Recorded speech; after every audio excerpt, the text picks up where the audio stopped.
Hello दोस्तों, कैसे हैं आप? उम्मीद करती हूँ आप सभी बहुत अच्छे होंगे। चलिए जानते हैं अपनी आज की कहानी के बारे में। एक शाम विदिशा के घर की फ़ोन की घंटी बजी। फ़ोन उठाते ही वॉचमैन की आवाज़ आई। मैडम, आपको काम वाली चाहिए थी ना? एक औरत आई है, कह रही है कि आपने काम करने के लिए बुलाया है। विदिशा ने तुरंत कहा, हाँ भेज दो उसे। पिछले 1 महीने से काम वाली के बिना घर का काम संभालते संभालते वह थक चुकी थी। जैसे ही दरवाजे पर दस्तक हुई, उसने दरवाज़ा खोला तो सामने एक 54-55 साल की पतली दुबली सी महिला खड़ी थी। उसने हल्की सी साड़ी पहनी हुई थी, माथे पर चंदन का टीका और गले में रुद्राक्ष की माला थी। महिला ने कहा, दीदी, जय बंसी वाले की। तब विदिशा ने हैरानी से पूछा, कैसे आई? उसने जवाब दिया, दीदी, गेट कीपर ने कहा था कि आपको खाना बनाने वाले की ज़रूरत है। हमें भी काम चाहिए था। मम्मी जी ने पास आकर पूछा, कितना पैसा लोगी? तब महिला ने बड़ी विनम्रता से जवाब दिया, माता जी, जो काम के हिसाब से ठीक लगे दे दीजिएगा।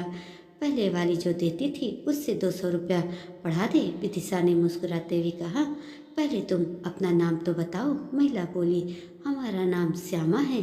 फिर विदिशा ने संकोच से पूछा, श्यामा, पूरा मत मानना, पर तुम कौन सी बिरादरी से हो? तब श्यामा ने जवाब दिया, दीदी, हम ब्राह्मण हैं, प्रयागराज में ब्याह हुआ था मेरा। लेकिन पति को दुर्घटना में खो दिया मैंने। ससुराल में सहारा तो मिला नहीं, उल्टा इज्जत पर हाथ डालने की बहुत कोशिश हुई। तब बेटे का हाथ पकड़कर घर छोड़ दिया मैंने। मायके ने भी साथ नहीं दिया। बस तब से ही मेहनत करके अपना जीवन चलाया है मैंने। मम्मी जी की आंखों में आंसू आ गए। उन्होंने श्यामा को काम पर रख लिया। कुछ ही दिनों में श्यामा आंटी ने अपने काम और मीठी बातों से घर के हर सदस्य का दिल जीत लिया। उनकी पाक कला का जादू ऐसा चला कि हरियाली तेज की किटी पार्टी में उनके बनाए पकौड़े और शरबत ने सबका मन मोह लिया। उनकी ख्याति सोसाइटी में फैलने लगी और कई लोग उन्हें अपने घर काम पर बुलाने की कोशिश करने लगे। लेकिन एक दिन जब हमारे घर पर इलेक्ट्रिशियन काम करने आया तो श्यामा आंटी के चेहरे के भाव बदल गए। विदिशा को शक हुआ। थोड़ी पूछताछ के बाद पता चला कि श्यामा आंटी का असली नाम रमा है और वह लालपुरा की रहने वाली हैं। विदिशा ने श्यामा से इस बारे में पूछा तो श्यामा ने बताया कि वह उसका बेटा था। कुछ समय पहले उसने अपनी पत्नी के कहने पर मुझे घर से निकाल दिया, पर मैंने आप लोगों से झूठ नहीं बोला था। अपने बेटे की बुराई नहीं करना चाहती थी मैं, बस इसलिए इस सच्चाई को छुपाया। विदिशा को सच्चाई जानकर थोड़ी हैरानी हुई, लेकिन श्यामा आंटी की मेहनत और ईमानदारी ने उनका भरोसा कायम रखा। विदिशा ने उनसे कुछ नहीं कहा और उन्हें काम पर बनाए रखा।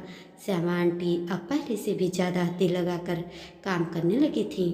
विदिशा को भी जय बंसी वाले की सुनने की आदत हो गई थी। श्यामा आंटी का संघर्ष और दृढ़ता हर किसी को यही सिखाती है कि हम अपनी मेहनत और समझदारी से जीवन को कैसे संवार सकते हैं। दोस्तों, कहानी पसंद आई हो तो लाइक, कमेंट और शेयर करना न भूलें और ऐसी ही अच्छी अच्छी कहानियों के लिए मेरे चैनल को सब्सक्राइब भी जरूर कर दीजिएगा। धन्यवाद।